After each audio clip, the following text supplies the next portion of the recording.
Welcome to today's Revenue Recognition webinar. This is the third webinar we're doing in this particular series with FEI. So today we'll be talking about using a methodology to identify gaps in current business processes.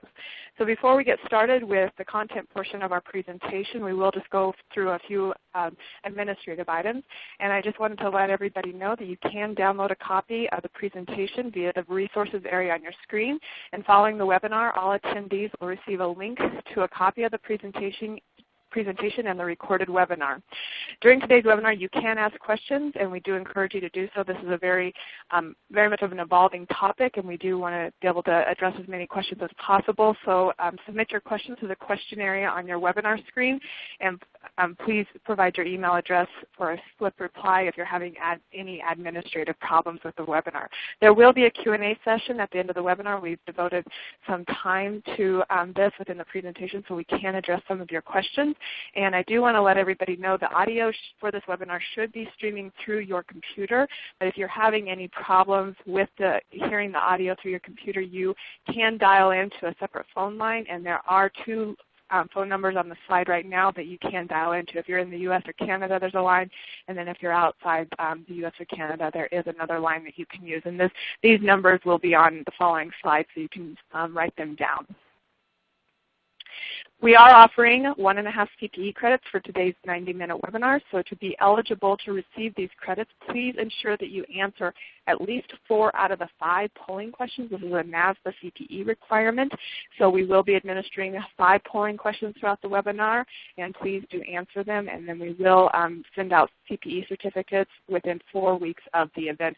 These CPE certificates will be emailed directly to you if you end up qualifying for CPE, and the CPE certificates will not be available for download through the webinar software. I know some webinars offer that feature, but for this particular webinar, we will email you your CPE certificate.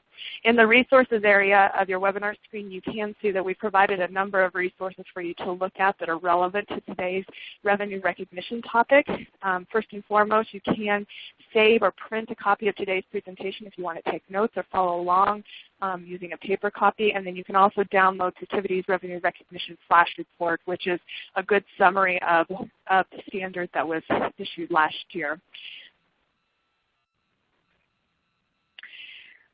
So I did mention at the beginning of this webinar that this is the third in a series of 5 revenue recognition webinars that we are co-hosting with FEI.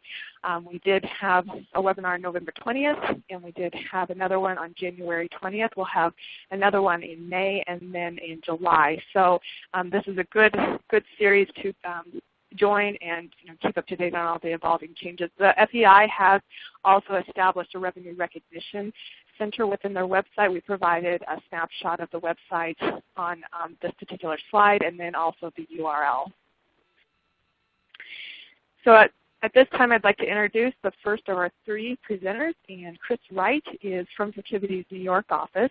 He is the firm-wide managing director for Proctivity's Finance, Remediation, and Reporting Compliance Group, and he is the regional managing director for Proctivity's East region within the United States.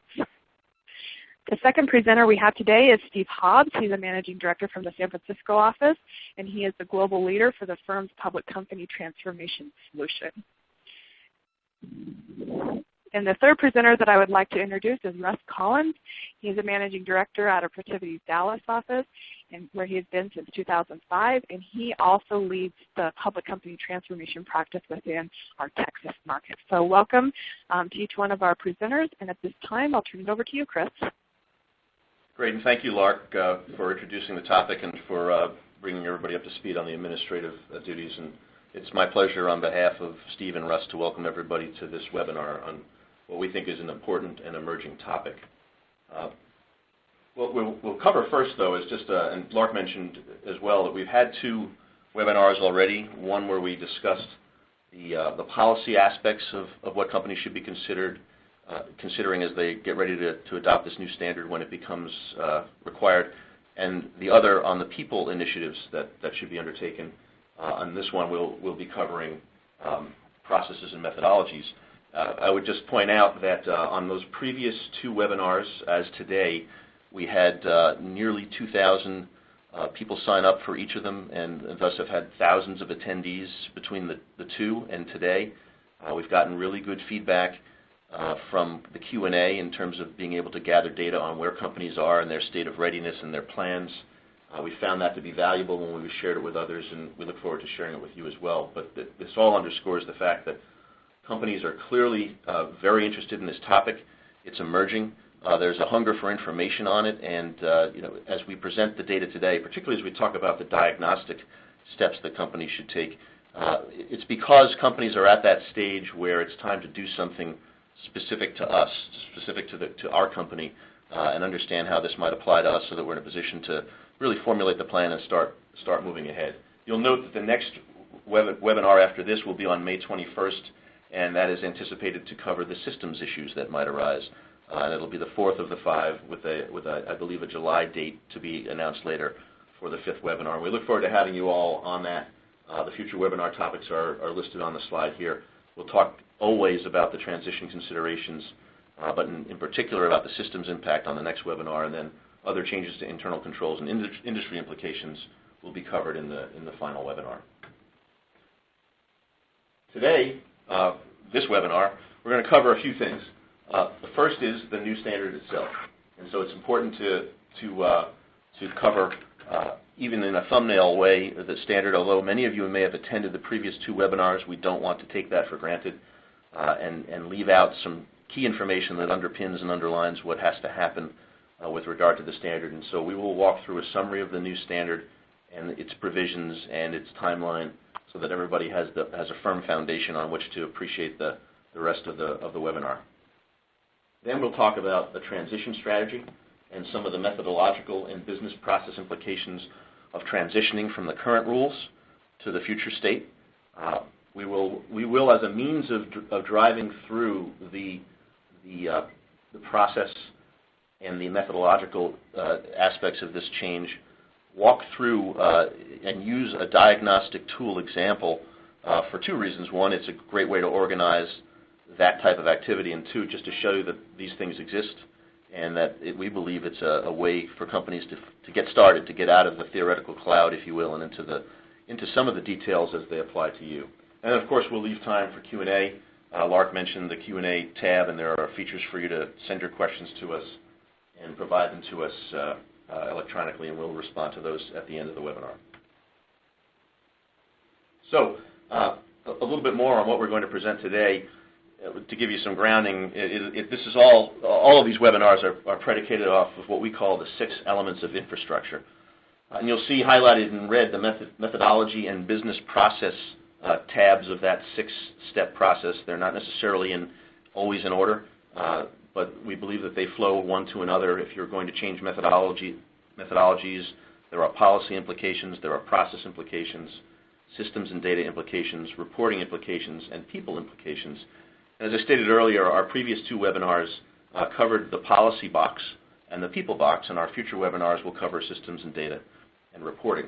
But we believe it's a useful tool for categorizing issues and understanding where problems might occur, to allow companies to draw conclusions and make recommendations internally. We believe that they need to be considered when designing a new process or even assessing an existing process, and that they are common in different degrees to any process or function. It might be more methodology than policy in some, and more policy than methodology in others.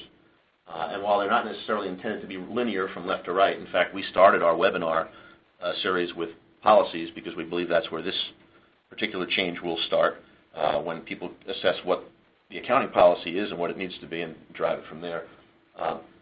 They are generally designed from left to right, although we believe in this instance most companies will start at box 2 and then move left and back to right. We think it helps organize the data that people need to consider and the actions they need to take, and that companies would benefit in this instance in particular because it's a complex undertaking from using all 6 elements of infrastructure. So, and just to give you a flavor for why we think it's getting a lot of consideration, this is just sort of a snippet of some of the headlines we've been seeing on the topic. That the International Accounting Standards Board and the FASB have issued the standard, and that happened last year. that the SEC might have a heightened awareness around fraud probes because of the subjectivity of this new standard and the fact that subjectivity introduces an element of risk of manipulation or fraud that may have existed to a lesser extent before. That companies are behind in preparing. That wasn't necessarily our headline, although our survey results to date have indicated that there are varying degrees of readiness by industry and by geography. The PCAOB issued a practice alert related to auditing revenue under the current rules that had a lot of the issues within it that might affect the future rules as well, but certainly are worth noting now. And then finally in the middle, and we'll touch on this in terms of what the due date might be, the FASB might delay the standard. And if they do so, our recommendation is that companies continue apace with their exercise, because that extra time is meant for getting to a better state of readiness, not to enjoying the delay and having the process just occur in a collapsed fashion toward the due date. And so, with that as a beginning, I'm going to pass it over to Lark for our first polling question. Thank you, Chris. So we will ask our first polling question, and just as a reminder, we will be asking 5 polling questions throughout the webinar. Please answer 4 out of the 5 to earn CPE credit. And this particular question that should show up in your screen reads, have you read the new Financial Accounting Standards Board Accounting Standard Update number 2014-9, Revenue from Contracts with Customers, issued on May 28, 2014. So it's a simple yes or no. So yes or no, but it's on my to-do list. So we'll give everybody a few minutes or a few seconds to answer that, probably about a minute, so that everybody can have the chance to earn CPE credit today. And what we'll be doing is we'll be showing the polling results after a majority of today's attendees answer the poll question. We'll show the poll results, and then we'll provide some commentary based on what we've seen in past webinars and what we're predicting for the future based on where people assess where they are with reading this particular standard. So it looks like most people who are attending today's webinar have answered this particular polling question. So I'll go ahead and close it out and show the results. So where today's audience is a little over 22% of you have read this particular standard, and then about 77% have not, but it's on your to-do list. So Russ, would you like to provide any commentary on these results? You bet. Thanks, Lark. I guess we kind of led everyone to say no, but it's on your to-do list, so it needs to be. That's actually an increase from last time we did this, where we were at 21%. So still at the low end of having done that. And so what we'll do now is give a little brief overview of the standard. As Chris alluded to, we did some webinars earlier, and we went into quite a bit of detail in the November 20th webinar, and so highly recommend for a little more detail on what's in this standard. But we wanted to provide today the participants with a brief overview of that, especially given 77% haven't read it. The standard itself, which is Topic 606, Revenue from Contracts with Customers, is about 150 pages. Half of those, though, are filled with very good examples, over 60 examples, and the devil is in the detail, so to speak, and the examples are very helpful, and so it needs to be on your to-do list to read that, to really get a feel for it. You know your company best to see how it's going to impact. This was issued last May of 2014. The current effective date will be for years beginning on January 1, 2017 for public companies, and then 1 year after that for 2018 for non-public companies. There is no early adoption, and when you adopt, you will either have to do a retrospective, so you'll basically recast the 2 previous years, think 2015, 2016, if you're an SEC filer, so you'll have 3 years, or take a cumulative effect at the date of the option, and the standard gets into quite a bit of detail. The overall objective of it was to achieve a single comprehensive revenue recognition model, and that was done in order to establish the principle is to report useful information to users of the financial statements about the nature, timing, and uncertainty of revenue from contracts with customers. And a key goal was really to remove what the FASB and the IASB International Standards Board saw as inconsistencies and weaknesses in the existing revenue standards, which were numerous. And so as a result of this new standard, it will remove all existing industry-specific guidance. So all industries will fall underneath this new standard. The other thing we'd like to point out is it will expand quite a bit the disclosure. And we'll talk a little bit about that in a few minutes. The core principle, revenue recognition, depicts transfer of promised goods or services to customer in an amount that reflects the consideration to which the entity expects to be entitled in exchange for those goods or services.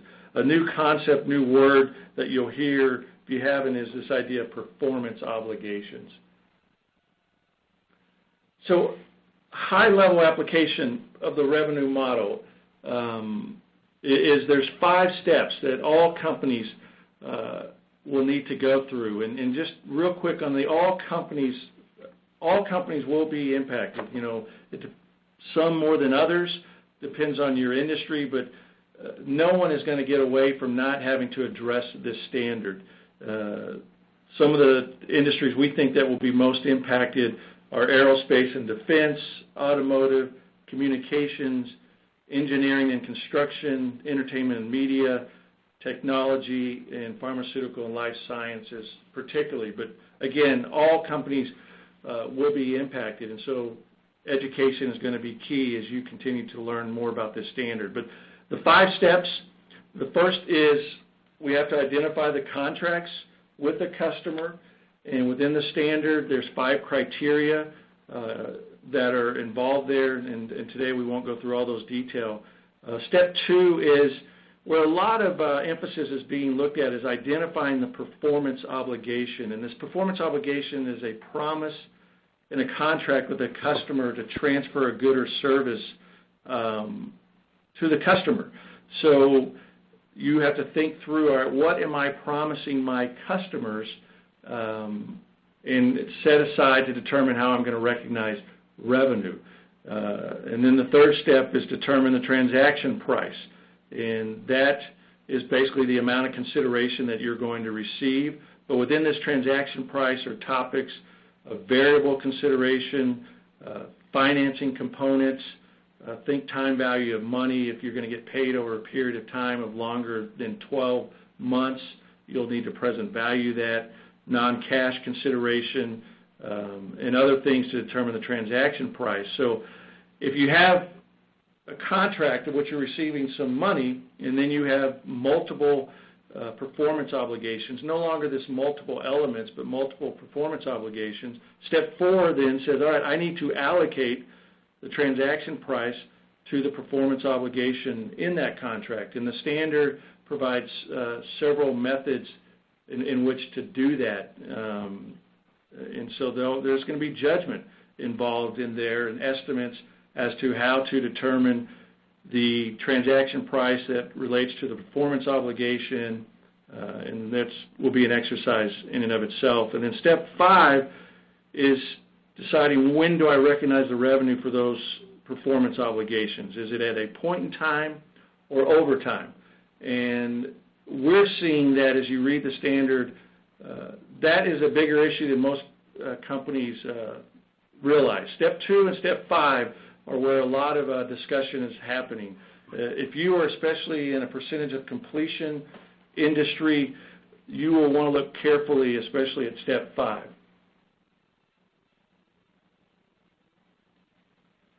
So moving on, what's happening with the standard? When the standard got released in May of 2014, the FASB and the International Standard Board, they announced soon after that they were going to form a Transition Resource Group, or a TRG. And the purpose of that group was to kind of solicit and analyze and discuss stakeholder issues arising from the implementation of the new guidance. It was also to inform the FASB and the international standards about those implementation issues so that the boards could determine what, if anything, they needed to do to take action. And then this TRG also provides a forum for you on the call, the stakeholders, to learn about the new guidance. And you can go to the FASB website, and there's a lot of good information about what the TRG group is doing. They met twice in 2014, and the plan is to meet 4 times this year. It's made up of accounting, the Big Four, financial statement preparers, other users. Some of the non-Big Four participants are General Electric, SAP, Bell Canada, IBM, Raytheon, NBC. So they are meeting about every 3 months to discuss implementation issues. And as they do these issues, then the FASB and the International Standard Board will take a look at that. And one of the things that's come out, Chris alluded to, was the possible delay. And the Vice Chairman of the FASB had said, look, we're considering requests to delay it. And Chris said our message is protivity, but let me just tell you what he also said. He said that, hey, we expect to have a decision early in the second quarter of 2015, but he urged companies to begin implementation efforts. He said that the FASB would potentially be persuaded to delay the effective date of the new standard if it receives certain and sufficient information that a delay was warranted, and not because companies and organizations were simply ignoring the standard. So that's out of the FASB's mouth, so to speak. So the 77%, encourage you to keep moving forward and reading that. What has happened, as you see in these meetings between on the Transition Resource Group, the TRG, is if you go on the website, you can see a lot of the different issues that they're addressing throughout those 5 steps that we mentioned. And what's becoming clear is there are some implementation issues, nothing, I would say, yet earth-shattering, but the FASB and International Standard Board, they'll take what they heard in January, for example, and then they met in February, and they said, all right, let's think through some of these things as it relates to implementation. And as they're doing that, the financial FASB and ISAB are realizing, you know what, we kind of agree there's some issues, but we're not agreeing on how to address it. So at this last joint meeting between the FASB and ISB, they were looking at some of the implementation issues that the TRG brought up. They were aligned that, hey, we got issues. And the 2 particular ones that are currently in play are licenses, think licenses for intellectual property, and then breaking out performance obligations. There's a concern that constituents are going to have more performance obligations than they expected. And is that really what the standard wanted? And so they're looking at that. What's happening, though, the FASB, we can't seem to get to a full principles base, so they're going to have to they're coming up with some brighter lines for some issues, for example, around licenses to help the users, the registrants, know whether to recognize it over time or at a point in time. Just giving you an example. So the FASB is saying, I need a bright line here, a defining line. International Standard Board says, no, let's just give a little more guidance. And so you'll probably see in the news that the idea of a full, complete convergence is just not looking too likely. And the last thing just to point out on this page is, although the TRG is helpful in providing input and implementation guidance, and I would highly recommend that you avail yourself to what's out there on the FASB website, they are not authoritative. And so they take it to the FASB, and the FASB decides, thank you very much, or yep, we'll re-look at that. So, for example, on that license issue and performance obligation, the FASB has said, hey, we're going to provide an update to the standard. That doesn't mean we're going to necessarily delay it yet, but we're going to provide you some update. And so, again, just letting you know that there is still volatility involved and some uncertainty here. So the next couple slides, I won't go into much detail, and Steve, our next speaker, is going to kind of give you some real-life examples. But on this slide and the next slide, we're just trying to let you be aware of multiple issues that are going to come up in, the multiple element arrangements, the idea of you have a series of performance obligations, and are those distinct or not? Estimated selling price, that's where I was talking about in step 4, allocating the transaction price. The one thing that this standard does now allow is, especially software companies will appreciate, is a residual approach will be allowed. Variable consideration, think volume discounts, incentives, right of return has to be considered in a different way. Time value of money, the timing of recognizing revenue could change for you. And then there's new or updated guidance on direct and incremental contract acquisition cost and what you need to capitalize and what you will need to disclose. Construction companies, again, there's a lot in there in the new standard that will impact you, particularly if you put yourself in the performance obligation mode. You're constructing an asset, if you will. A lot of times companies have done this performance, recognized as a percentage of complete.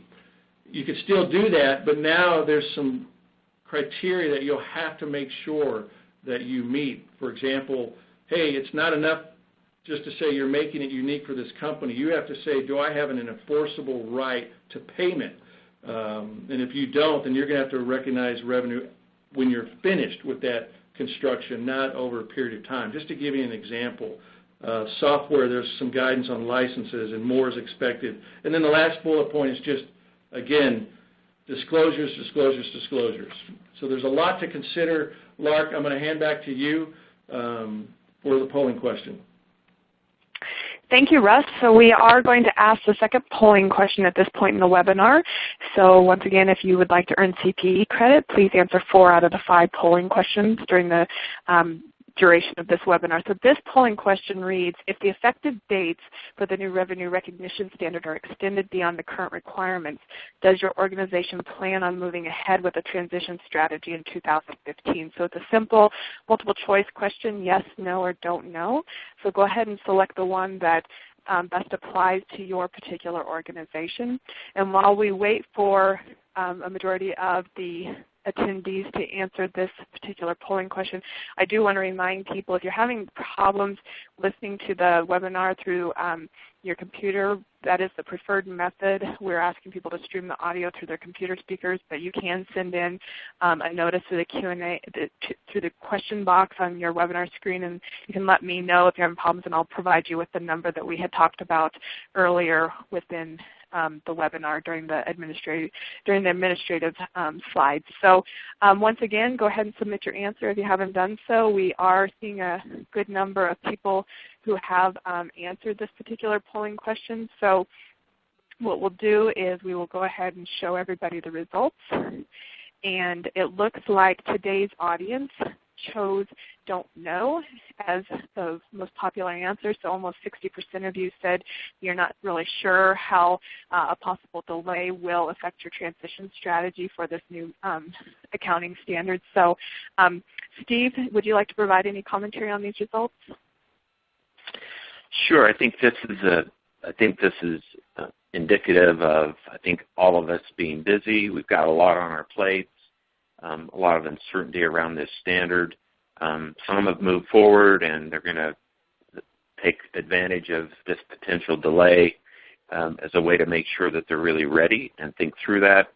Others are still trying to wrestle with what it means to them, which is really the focus today. Is some what's a rational way to figure out what this might mean to your organization, and where do you get started, and what happens. I wanted to give just I've got 4 examples of situations where companies that we are working with that initially thought this standard wouldn't be a big deal to them, but as they've performed their diagnostic, their assessment of where they're at, they found out that it's going to be more significant. I thought that would be relevant to this group. So the first one is a large multi-billion-dollar contract manufacturer with locations around the globe. Under the old standard, revenue was recognized upon delivery. And so when everything was complete, they provided the manufacturing service, they recognized revenue upon delivery. Well, under the new standard, they are performing a performance obligation over time. So this entity now, it appears they will have to recognize revenue as these services are provided. So for a large global company that had revenue built around the delivery model, now they're going to have to determine revenue based on the various processes that they go through. And initially they thought they could leverage off their job costing system, but it's really not. It works okay for job costing, but really is not going to work as it relates to revenue recognition. So an organization like this is really trying to scramble with how do we change that, because that's a significant change for them. Example 2 would be a software company that had multiple products. They had VSOE for all of their products, so they thought this standard really wasn't going to be a problem. Well, on looking at the nature of their contracts, they thought that there was an opportunity to reprice their products and to rebundle how they put together products in such a way that it would enhance the economics and ultimately their profitability, because they'd found over time that the contracts and the pricing were driven primarily because of the need to have VSOE. So this company now has looking at all of their pricing, all of their bundling, and so that's obviously going to impact significantly how they ultimately report revenue. Example number 3 would be a large logistics company that has had historically and will continue to have significant variable revenue based on performance. Under the prior guidance, they simply just deferred that until that performance was established or became reasonably assured that they were going to meet that performance requirement. Under the new guidance, they won't be able to just simply defer that. Now they're going to need to put together an estimate of their ability to achieve that revenue, and then true that up as they move along the performance timeline. And then the 4th example would be a software company that wasn't able to establish VSOE previously, and so they were required to spread the license revenue over the term of the license agreement.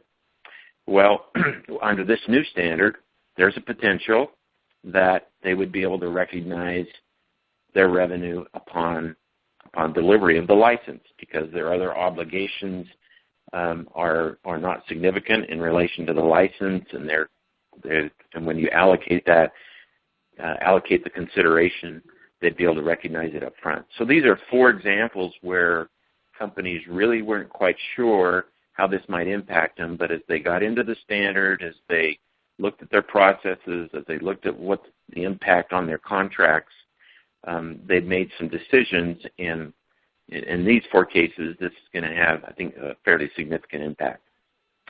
So the slide you've got in front of you is simply a strategy roadmap. So for any significant activity like this, companies will put together a roadmap, and you can see that it's got phases of how you make sure that you properly scope it and analyze it, and you implement something that's going to work and be scalable and sustainable going forward. And you do that through a diagnostic process, through implementation, and then you embed these great processes into something that you can sustain and do quarter in and quarter out going forward. So most companies that we are working with, and they're asking where do we start, are doing some type of diagnostic. And we're going to spend a fair amount of today's discussion on, well, what would a diagnostic look like? What are the type of areas that you would look at? And it's through this process that you're going to identify not only potentially what the accounting ramifications might be of this new standard, but then to get a sense beyond the accounting what this might mean to the organization. Chris indicated the 6 elements of infrastructure as a way to make sure that as you consider this new standard and what it might mean, looking at those various areas of infrastructure.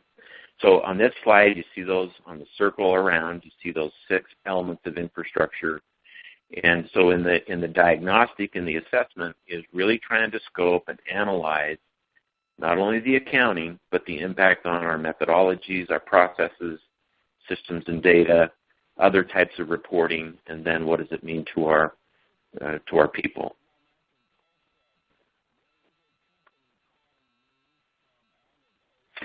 So this slide simply takes those 6 elements and there's a laundry list of things under each of those elements of infrastructure that one might consider.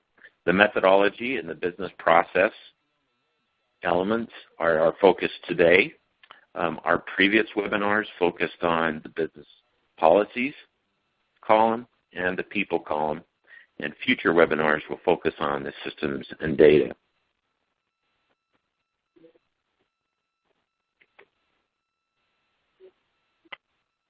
So when we're thinking about a methodology, what is it that we're talking about?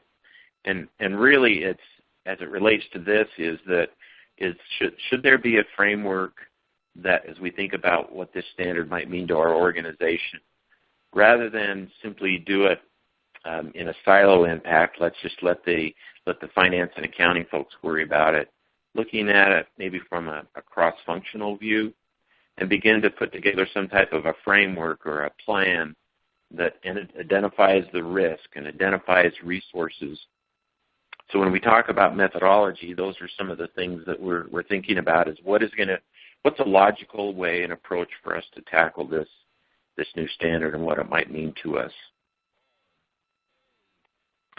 From the business process side, it's beginning to think about what are the processes that might change.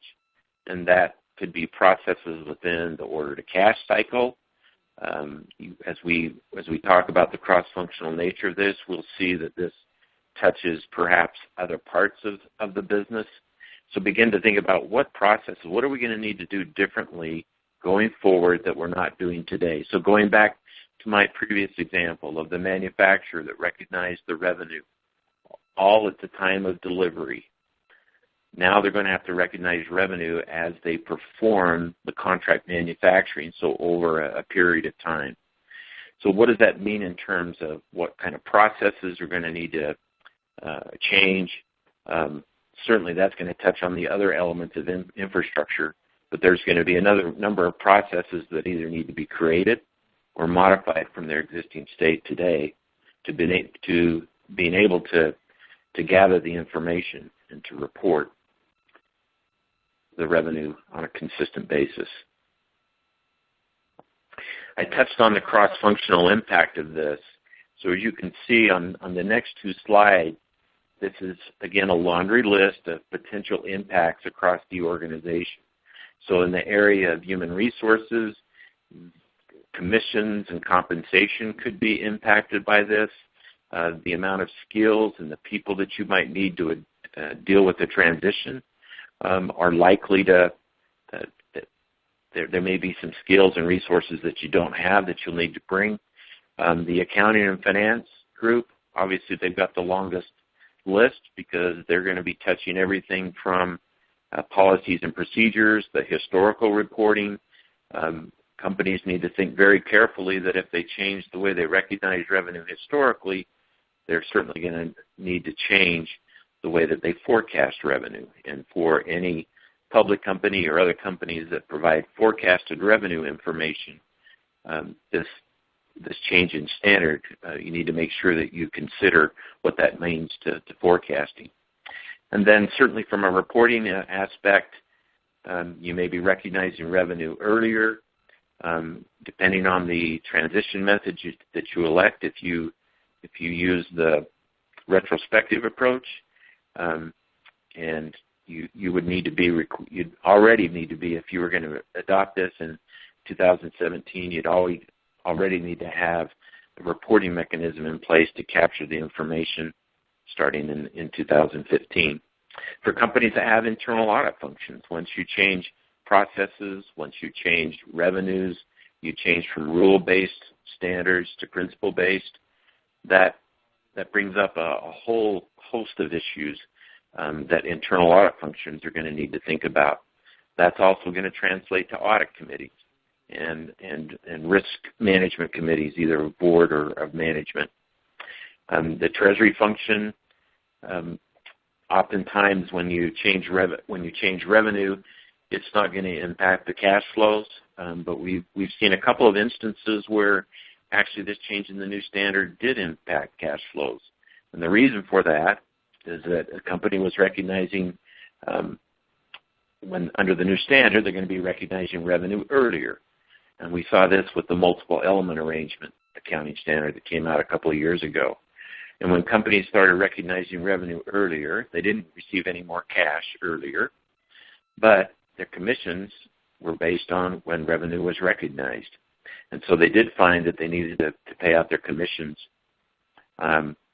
earlier than they would have under the old method.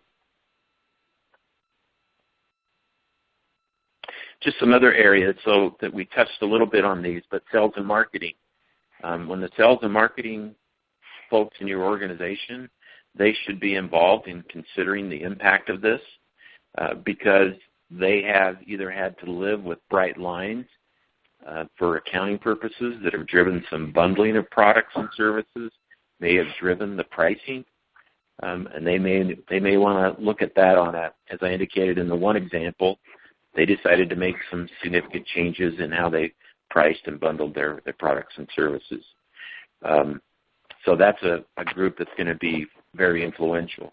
The IT organization, if this is going to have a significant impact to you, there's a lot of data that you might need that maybe doesn't exist today, or that data doesn't have good data integrity around that, and you may be doing some parallel processing for a period of time as you consider your transition approach. So the IT folks need to be involved in it. The operational folks that may be impacted because of some of the issues that are there, legal and taxes. So from a legal standpoint, the legal folks are involved in the deal review desk or some of the contracting. And as you know, this standard is all based about what is it that's either implied or it's stated in the contract. And then certainly the taxing authorities, at this point they haven't announced any change in how income taxes are going to be paid on this, but there will be, if you change the way you account for revenue for financial reporting, it will certainly have impact on some of your tax reporting and ultimately your tax provisions and others. So Lark, that's a summary of the transitions map. Let's go to our next polling question. Okay, great, Steve. Thank you. And this is our third polling question, the third out of the 5 that we'll ask. So this question reads, has your organization started to assess the impact of the new revenue recognition standard on revenue reporting and related processes? So a simple yes or no, so go ahead and choose which answer best applies to your organization. And while you're thinking about your answers and submitting them through the webinar screen, I did want to let everybody know we're about halfway through the webinar content today. So if anything that the speakers have mentioned during their respective sections kind of created a question in your mind, go ahead and submit those questions through the Q&A box on your webinar screen. We are seeing a number of questions come in, so we do want to see what other questions you have when it comes to this particular topic as we've been speaking. So we'll continue to accept questions throughout the rest of the webinar, but since we're about halfway, I thought I would remind you that you can submit these questions since some questions might have popped in your head as the speakers were delivering their content.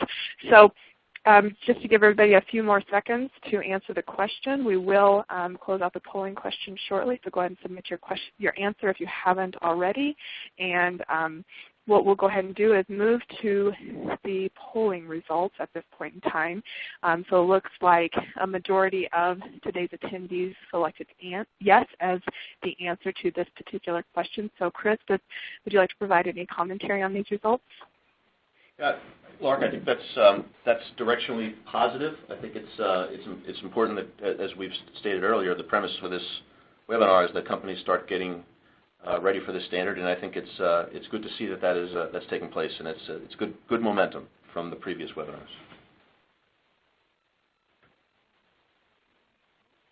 So with that, Lark, I'm going to move into the next phase of the webinar, which is the diagnostic process. You know, Steve had a slide that said use a methodology, and you might have said, well, okay, how? Well, what we're going to do is show you at least one way how to use a diagnostic methodology to approach this and really get a sense of where this affects your company and how, and be in a position to answer the questions that you might get depending on your role from CFOs or chief audit executives or even the audit committee chair or investors. And so with that, we were going to spend some time, Russ and I are going to spend some time on a diagnostic process. And so the first step is to kind of get a picture for what is entailed in the diagnostic process. And for the next two slides, I'll let you know not to be too concerned about the theoretical nature, because the succeeding slides are going to dive into details and provide some concrete examples of these very items. But simply put, this is a schematic of what you would do in a diagnostic. You'd have an item to consider. There are elements of that item. So let's say it's having a steering committee or having a transition method. Well, there's sub-elements of that. What's the background facts? What's the question you need to answer? What needs to change? What needs to stay the same? Is it applicable to you? Where are you now? What's the current state? What is the recommended end state? Where do you need to get? What's the estimated effort? What's it going to take to get there in terms of budget or time or people's attention or being a priority for the IT organization? And then how important is it? What's the urgency? Is it something that has to happen now or start now because it's going to take longer than everything else, or something that is not going to require much advanced work because not a lot is dependent on it, or it's the last logical step? And so, you know, from an overall perspective, we think this is a great way to picture what you're trying to accomplish in a diagnostic. And now we're going to dive into a little bit of what those diagnostics would look like. And so, for an example, and on this slide I will tell you as well, you may not be able to see all the words, and that's fine, because all of the words you can or can't see will be on the next two slides in detail where we can. But this is really a picture of what a diagnostic would actually look like. This could be an Excel or Word, Visio, your choice of Apple product, depending on whether you're a Mac or a PC user. So at that granular level, you know, and across the top, we talked about having an item, an element, background, the diagnostic question, the applicability, the current state, the recommendations, the estimated effort, and the estimated urgency. So this puts across the top of the columns those diagnostic steps that we showed on the earlier page. We think it's a great way to organize information with cross-references. It allows you to make sure that you've covered off on all of the issues and answered all the questions, and that way you're able to give a more complete answer to whoever it is asking the question, or to the group that you're educating, if you become the educator in this case. And so, as I promised, moving into the diagnostic snapshot, the first of those boxes that perhaps you couldn't see on the earlier page is now here where you can. And so the first step we believe is appropriate, and this would be appropriate for any project management scenario, would be to establish a steering committee and understand whether that affects business processes or people. And so when you think about the 6 elements of infrastructure that Steve and I talked about earlier, and that Russ will talk about as we move forward, whether it was people, process, technology, methodology, et cetera, this covers that to make sure that you've considered what area you need to cover. If you started with the 6 elements of infrastructure model, this is a great way to make sure you've answered your questions. The background in this instance is that there should be a dedicated task force established to take a look at this process, to provide oversight, to include people from all those areas Steve mentioned, the cross-functional team, not necessarily just finance, but certainly finance, but also financial reporting, tax, internal audit, sales, to the extent commissions are impacted or sales deals are impacted, IT, legal and human resources. And then the sub-reference, that's essentially how the work paper would appear.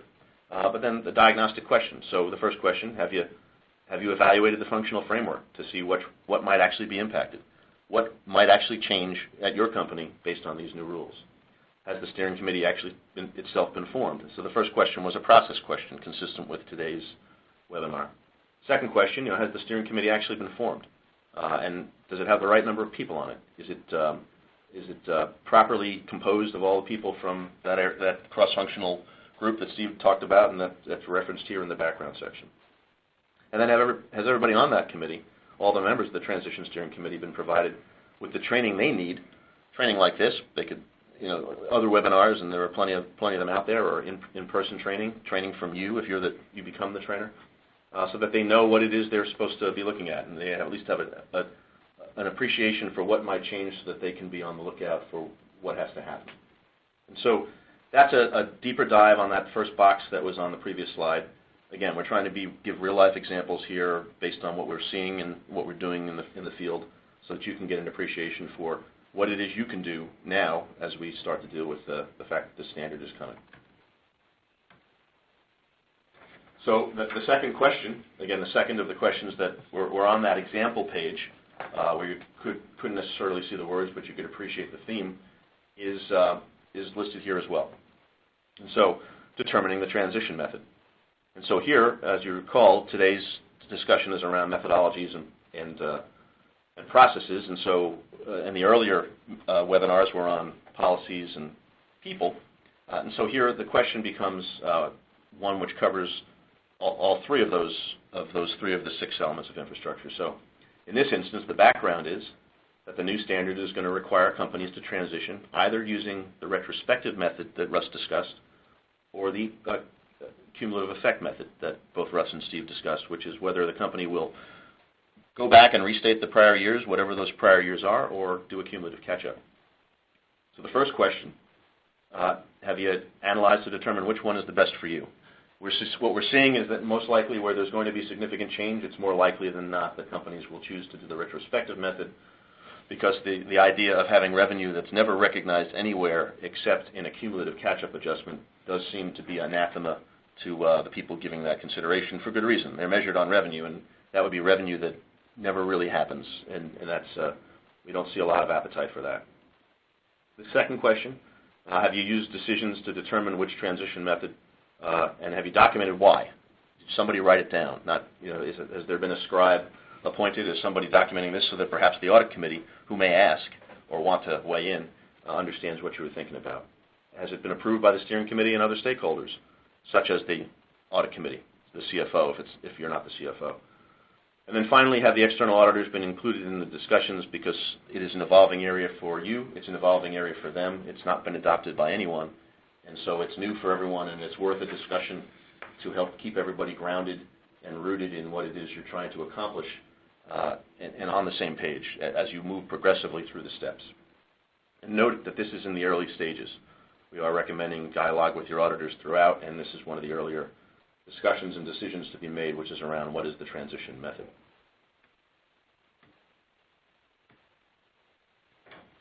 Now, moving on to some areas that were not on that example slide, because we're going to continue into some more in deep data, is the analysis and establishment of that 5-step framework. As Russ mentioned, there is the 5-step framework that he covered, and so you have reporting issues. If you look down the elements of infrastructure, you have methodological issues as well. The standard could impact revenue recognition, measurement, and disclosure. We know that. The impact of the transition should be assessed so that all relevant functions, especially those that we mentioned in our cross-functional analysis, are involved. And then the diagnostic questions. Have you analyzed the principles to identify what the gaps are between what you're doing now and what you'll have to do later? Have you analyzed the current disclosures? So you've got principles and you've got disclosures. Have you analyzed those to identify what gaps might occur? Have you developed an analytical framework for each of those 5 revenue recognition steps, the 5 steps that Russ talked about? In particular, the more difficult, the determination of the price and the allocation of the price into the multiple units of delivery. And so those areas where it might be more difficult, in particular, where perhaps determination of a contract might be easier, but do you have a framework for each of those 5 recognition steps and what might change for you? Have you discussed that all with the external auditors? fair question. Again, it's another touch point with the external auditors that we recommend you have occur dynamically throughout the process. Have you identified which accounts might be impacted? Obviously, you can think of the logical accounts, revenues, accounts receivable, deferred revenue, inventory perhaps, work in progress if you've got contract accounting. But there could be others such as commissions payable. And so have you gone through and done the full workup on what might be impacted so that you don't leave stones unturned in this analysis?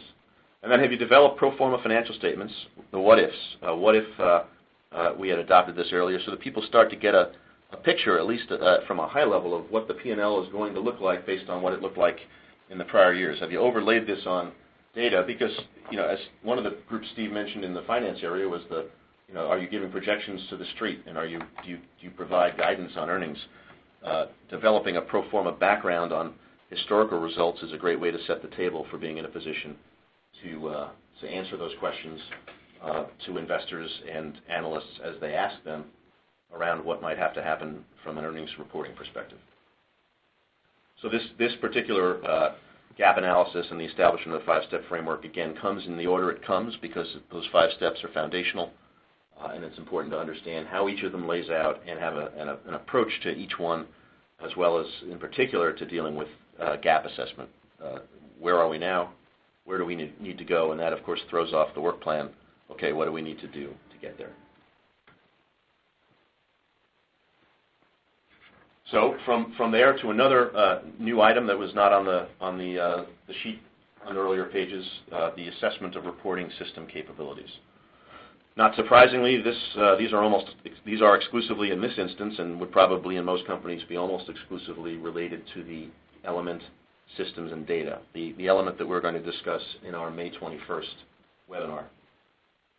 And so if you think through this, you'll see that the new standard is going to require some companies, as Steve mentioned, to gather different data that historically has not been necessary for financial reporting. Think of the company, in Steve's example, of companies of which we're aware that used to recognize revenue upon shipment and will now need to recognize revenue as it provides the service for which it recognizes revenue under the new view of their old business process and how it's going to affect revenue recognition. So they used to need to know when something had been delivered and billed, and now they'll need to know more about their activities, what's going on how it is that impacts revenue recognition. And so you will see situations like that result in companies needing to gather different and perhaps more robust data and at different times.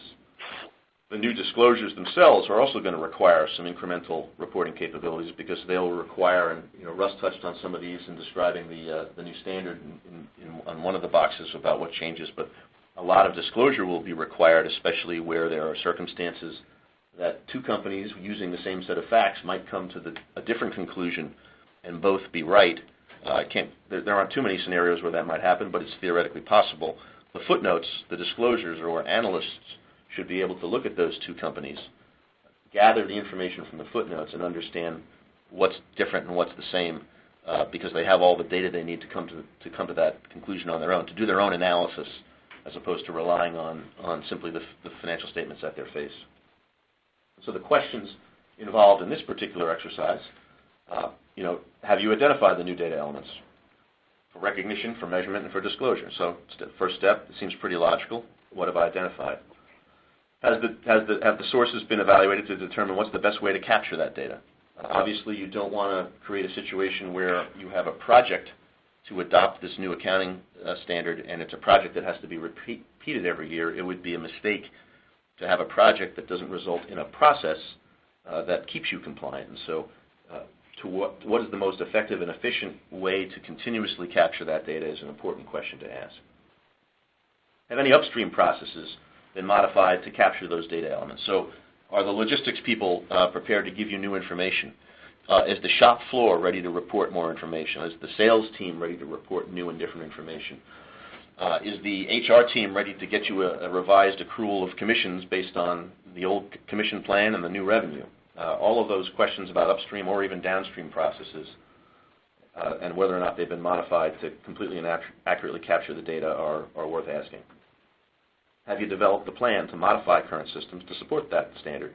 So this is back to that, the idea of having a sustainable process at the end of your project, not a project that requires itself to be repeated quarterly after the first adoption until you do get it to be embedded in your systems. And so do you have transaction pricing? Do you have price allocations, disclosure requirements, other things that you need from the systems? And have you developed a plan to modify the system?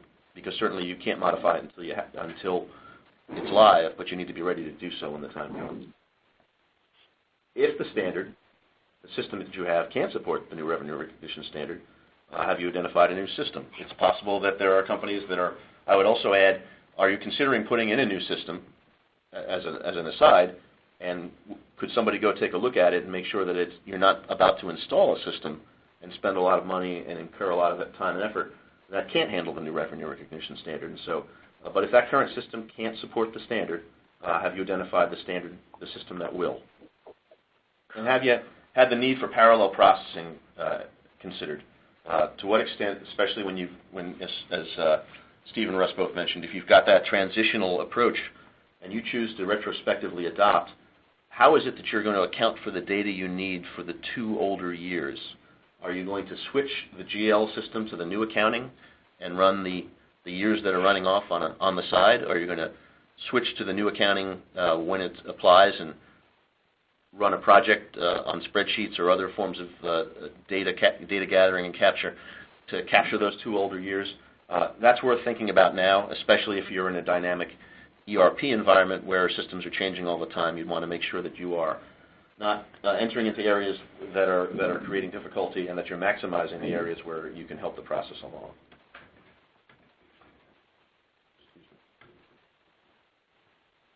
And then establishing a transition strategy, I think, is the next, pardon me. I think, Clark, we need to get to... Yeah, it's time for a polling question. So we'll do the 4th polling question before we keep going with the diagnostics. So for those of you who see the polling question on your screen and want to earn CPE, go ahead and submit your answer to this particular question. And the question reads, has your organization established a steering committee to provide oversight of the transition to the new revenue recognition standard? So this is a simple yes, no, or don't know. Go ahead and select the one that best applies to your organization, and we'll give the audience about 60 seconds to answer this particular polling question so you can earn CPE for today's webinar. And on the topic of CPE, Protivia is hosting another webinar next week on March 24th, and it will focus on a recent benchmarking report that we just released, and the title is From Cybersecurity to Collaboration, Assessing the Top Priorities for Internal Audit Functions. And this is the 2015 version of Protivia's Internal Audit Capability and Needs Survey. It's a publication we put out every year during the month of March, and it's a good publication to read through and benchmark yourself and your internal audit organization against to see, what kind of training do you need, where do you need to go to, what do you need to do to grow within your profession. So I provided the registration link within the resources area of today's webinar, so you can register for that event if you are interested in attending.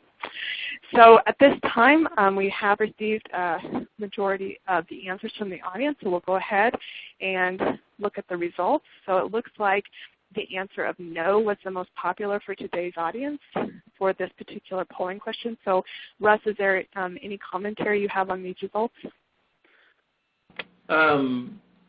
That doesn't surprise me at all, especially if we're just starting to read the standard, and hopefully the group is getting an appreciation that something like that needs to happen. So that would align with my expectation, Lard. So kind of moving on, Chris, your thoughts real quick on this transition strategy. Sure, Russ. And so there, again, we've got a circumstance where 2 of the 6 elements of infrastructure are impacted, and we would expect that, having decided on what the transition approach is going to be, there's a strategy for getting there that should be documented, communicated, and communicated widely enough so that everybody knows what it is they have to do. Are there protocols for training, for example, for implementation reporting? Are the resource requirements available? Do you have people? Do you have budget? Are you in the queue with IT if there are system changes needed? Do you have a service provider involved in helping you with that? Do you have to get the attention of your vendors for upgrades or patches or changes? And then have all the actions that need to be taken been inventoried and assigned to somebody. Again, it sounds like basic blocking and tackling, but this is in the early stages of the diagnostic, and we think it's an appropriate foundation. Great. Thanks, Chris. Kind of continue on, but before that, I just, thank you everyone that's writing in questions. We're actually pretty much caught up on that. A couple that I just want to talk about real quick out loud, and I'll get back to this, is one person rightly said, and hopefully you get the message, there's one thing to scan the new standard, there's another to read it. And so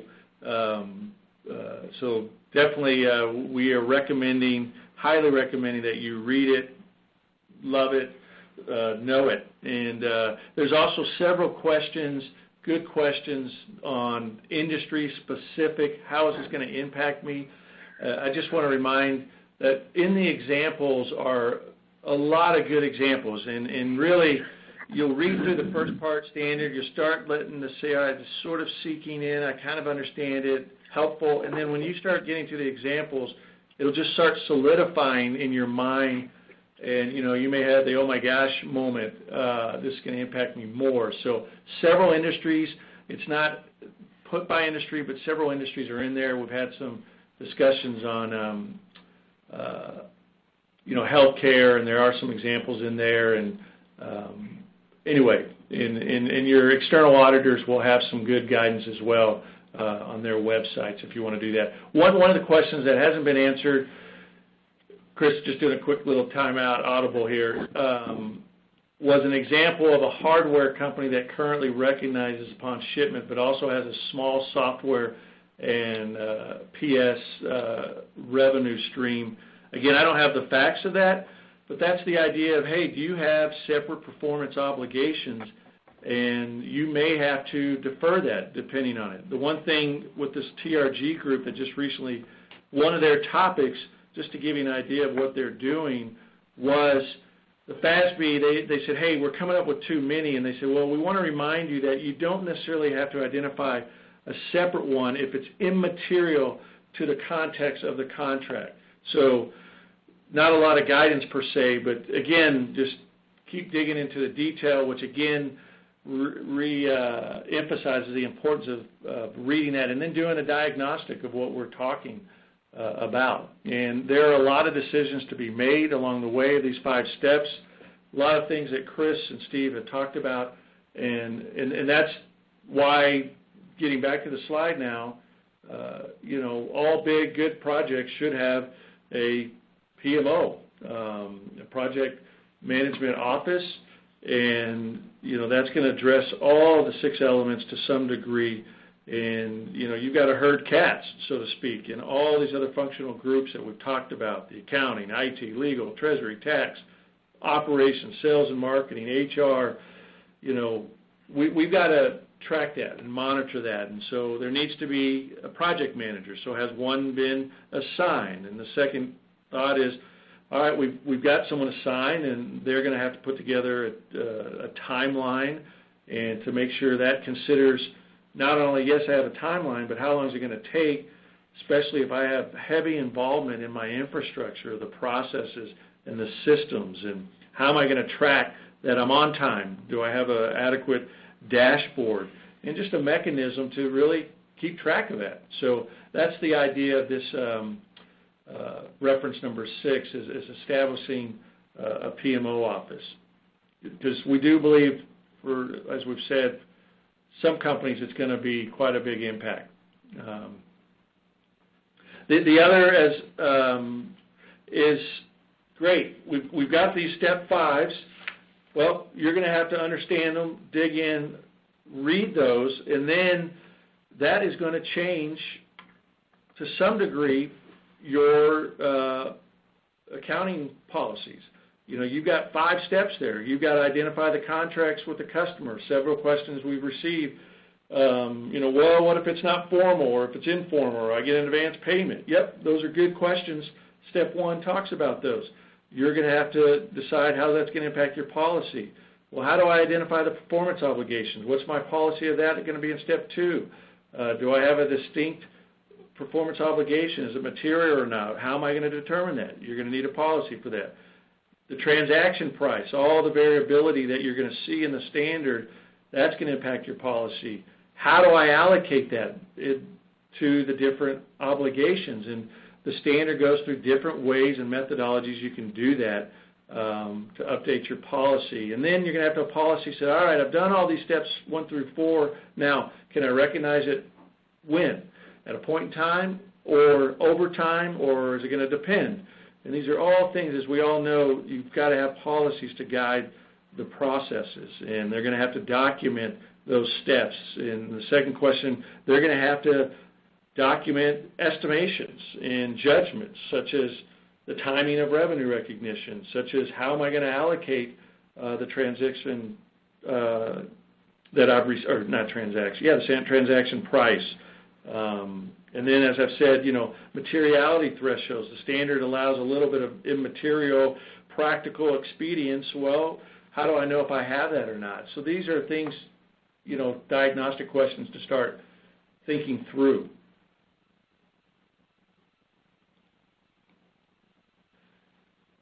Next, and this, again,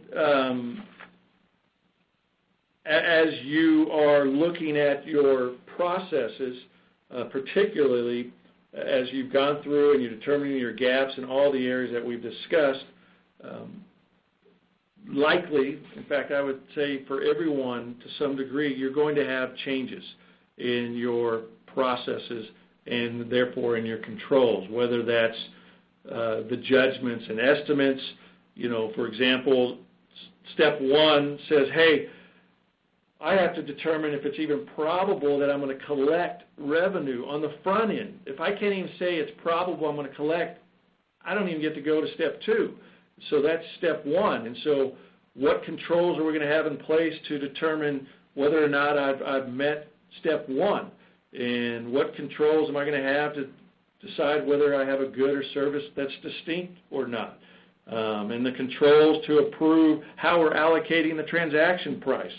And controls as to when it's okay to recognize revenue. And so obviously all the things that we've talked about, the different areas Steve alluded to, and you'll have that slide available of the different functional areas, gets to the first question, what processes are going to be impacted, and have they been identified?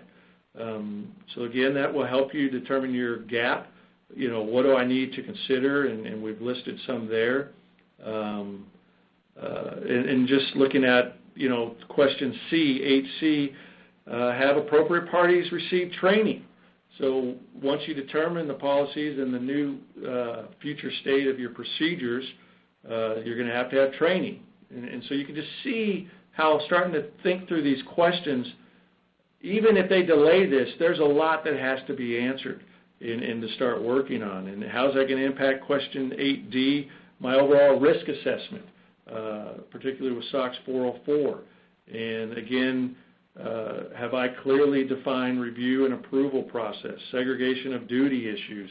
Am I now having people do more than they used to or less, and is that causing segregation of duty issues? So just some questions that we put together in our diagnostic tool.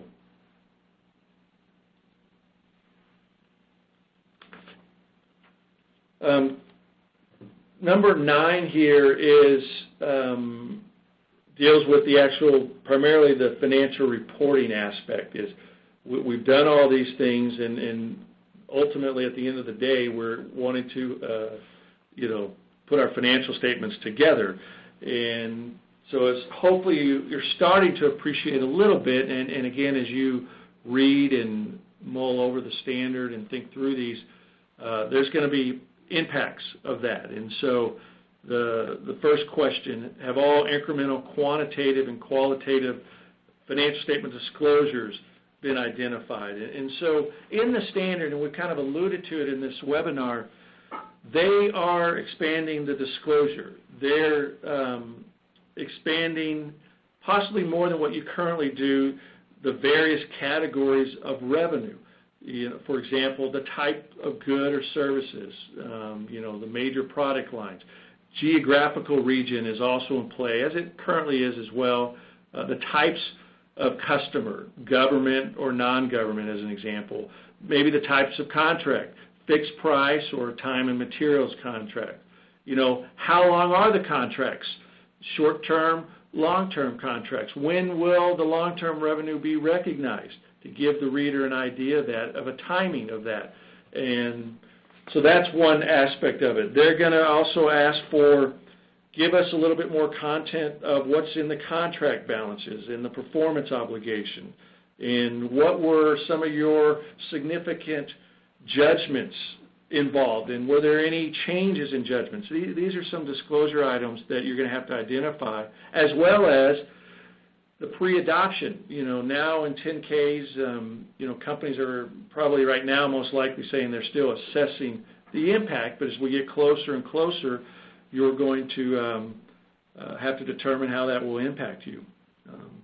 9B, a question, have the stakeholders, the audit committee, the board of directors and investors been educated? And I'm involved in multiple clients myself, and the 22% that we read up front of haven't read it and aren't aware, that's indicative of even audit committees and board of directors and investors. But start anticipating that after the 10Ks have all gotten filed, that should be on everyone's agenda, and those discussions should be happening now, and then an education process needs to be held and thought through. And then again, some performance metrics to establish how are you tracking along in the progress of this.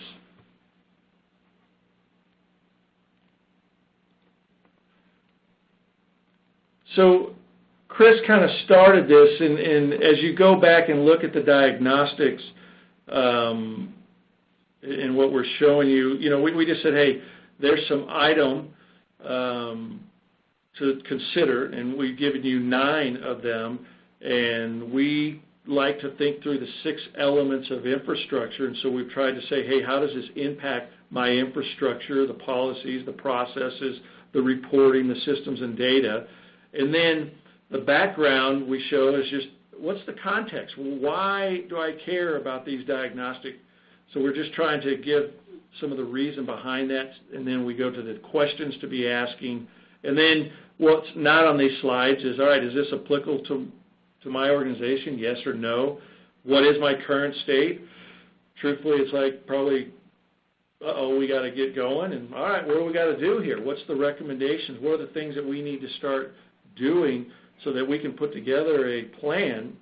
And then we got to know, how long is this going to take, the effort, the time, the amount of hours, depending on the issues, and then that will help you develop an urgency. If it's going to take a lot of time and we don't have a lot of time, obviously that impacts, and your company, or we like to use a heat map, which kind of shows the urgency of that.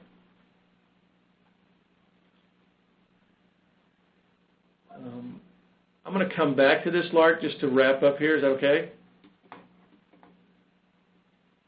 Of course it is. She's going to say fine. So what we've tried to describe here, again, just get everyone thinking of the impact on the infrastructure.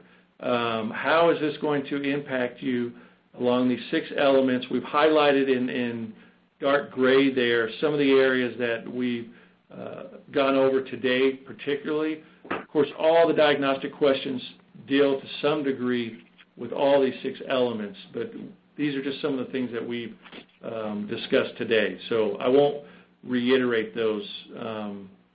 Lark, I hope I didn't mess us up by going back and forth, did I? No, you didn't. So we'll just go ahead and answer the 5th and final polling question. So anybody who wants to earn CPE, go ahead and answer this question. And this is the last one that we'll administer today before we get into the Q&A session.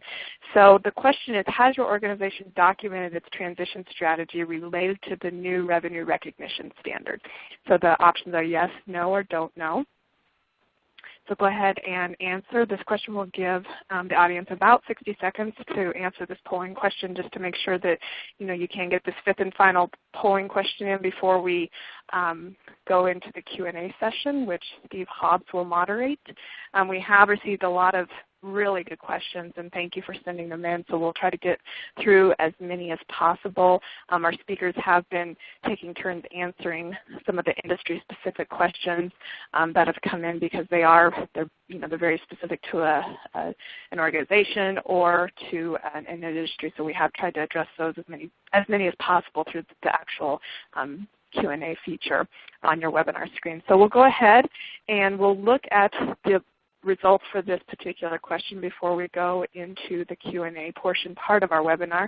So the most popular answer was no to this particular polling question.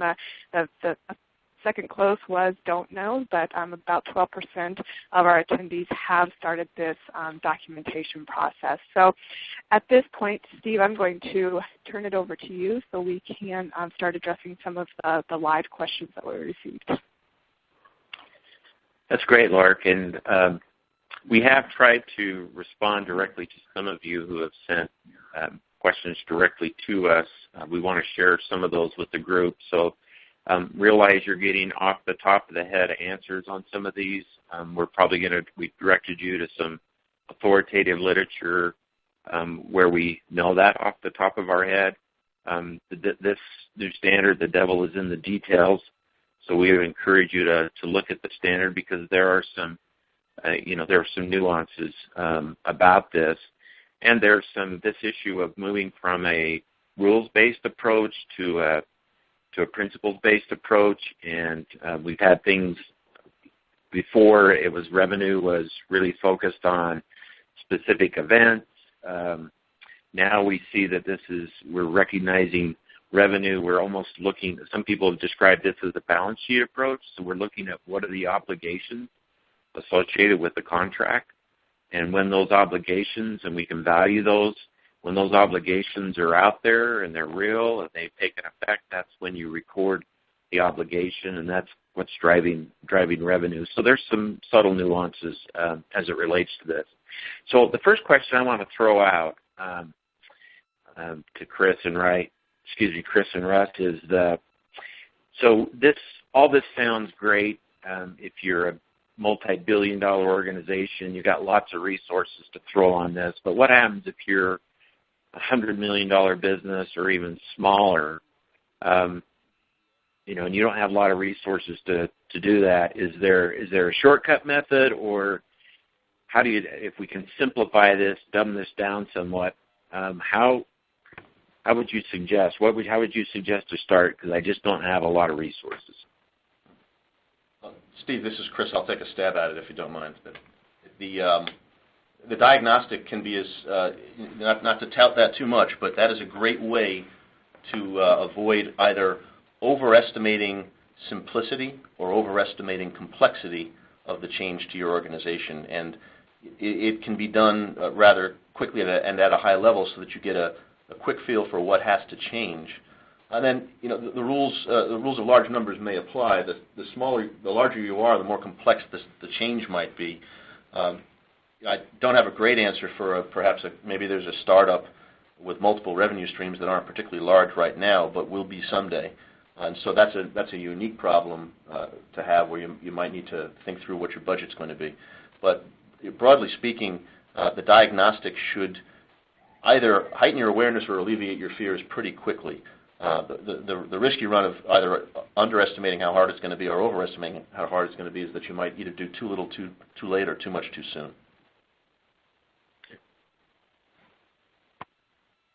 Yeah, that makes sense. The only thing I would add to that is that if you're a private company, that's why they tried to give a private company a year longer, because they knew it would take more time. It still doesn't diffuse the issue that you still have to adopt it. It still may require a lot of time and effort. We did get a couple of questions as that are the companies that we have been working with, are they using outsiders? Are they bringing in outsiders to help? Or are they trying to backfill certain functions and dedicate people to this? Or, are they just trying to handle it on their own? you guys have any sense for, I've got some thoughts, but I'll throw that out to Russ and Chris on what they might be seeing in the marketplace.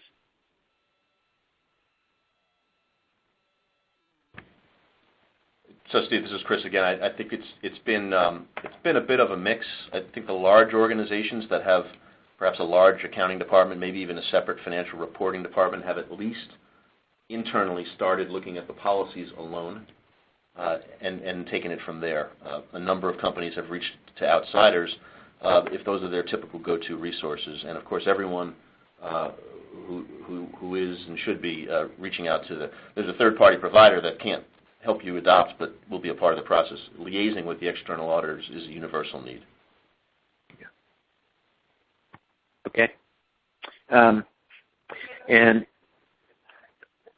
I guess the other thing I'd add to that is if you have a PMO function or you've got a special projects group within your organization, that group with maybe with a finance team, and then you may need some outside skills and resources and maybe just to deal with bandwidth issues. But a lot of companies do have special projects folks, and where this is, there's the accounting piece of this, and you need technical accounting folks to wrestle that to ground and to vet it with the external auditors, the audit committee, and get buy-in. But the accounting for many companies might be the easiest part to figure out. It's then once we figure out what the accounting changes are, what does that mean to the business and the processes and the related infrastructure that companies are looked at.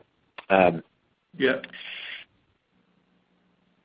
Steve, actually, I missed, sorry, Chris, on the last question. I was just responding to a question that relates to that. If I could just, it was a good question. I think where you're going, outside even the accounting, it was, have you seen any implementation teams change the term of their operating contracts to avoid the heavy changes in workload, right?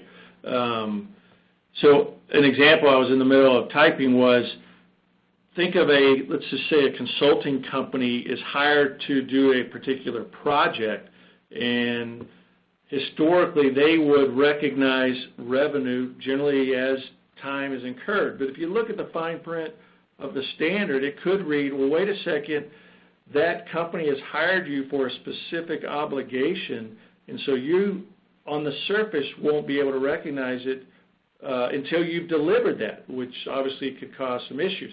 Now, the standard specifically gets into that case, say, hey, if you're working on a specific project for a customer and it can only be used for that customer, that is a helpful fact to recognize it over time, but then you also have to have an enforceable right to payment, which is kind of a legal term, and there's some interesting examples in the standard. And so to answer that question is, I think those type of companies would say, hey, we got to make sure we've got the right language in our legal contracts to say we have an enforceable right to payment along the way so that we can recognize it over a period of time. Otherwise, they're going to be changed. So I kind of impeded on your question, but I think that was kind of what you were talking about maybe outside, and I just was literally in the midst of a live question on that. Thank you. Maybe time for one more question. So it's been asked a number of times. Chris, you alluded to it, but what involvement should the external auditors have, and when do you get them involved? And because this is a first time through for them, just like it is for you as a CFO or a preparer of financial statements. So can you expand a little bit about the discussions and timing of how you team with external auditors, if you can? Sure, Steve, and I think it's probably fair we should disclose to the team that all three of us are coincidentally recovering audit partners, and both from the same Big Five and coincidentally the same Big Four firm. So we understand the vantage point of the auditor in a new accounting standard, having lived through it in some other areas, such as either over the years derivatives or different other revenue recognition changes. So the key here is to interact with your external auditor as much as you can elicit from them and as much as you can take and still get your job done, especially in the early going. We pointed to it in a few of the slides on the diagnostic not coincidentally, the touch points were in the earlier going. And of course, as you go along, because as you mentioned, Steve, it's new for them, so nobody has adopted it yet.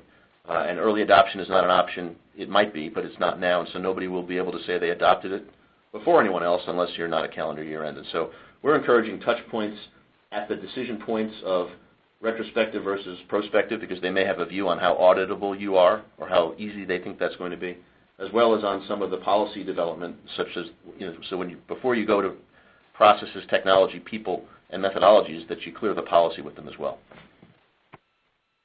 Okay. Excellent. Thanks, Chris. So let me just wrap up the webcast.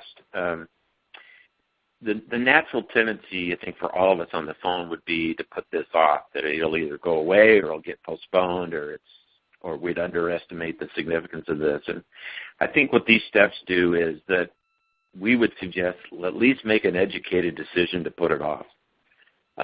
So it's really thinking about the standard, assessing its impact on the organization, and if you conclude that it's not going to be significant, then get all of the appropriate stakeholders to agree with that, and then move on to the hundreds of other initiatives you got in the organization. But if it is, the sooner that you know that and can begin to communicate that, to educate folks in the organization to start to move forward, as painful as it might be to the organization, I think the more likelihood of being successful in dealing with this, because I think one of the reasons the FASB issued this and gave companies 3 years effectively to adopt it was they knew for a lot of companies this was going to take a lot of time and effort. And even if we defer it 1 year, the original standard came out in May, so we've almost used a year of that time. So really, if it's deferred 1 year, which seems to be the prevalent thought everybody has, we've used up a year of that time, and we've still only got 3 years. And if you retrospectively do it, you've got to go back and do 2 years. So that date is approaching fast. So with that, we hope this has been useful. We appreciate your questions. If we didn't respond to them directly today during the webcast, we'll get back to you. Please let us know if you've got any questions, and thanks again for joining us today.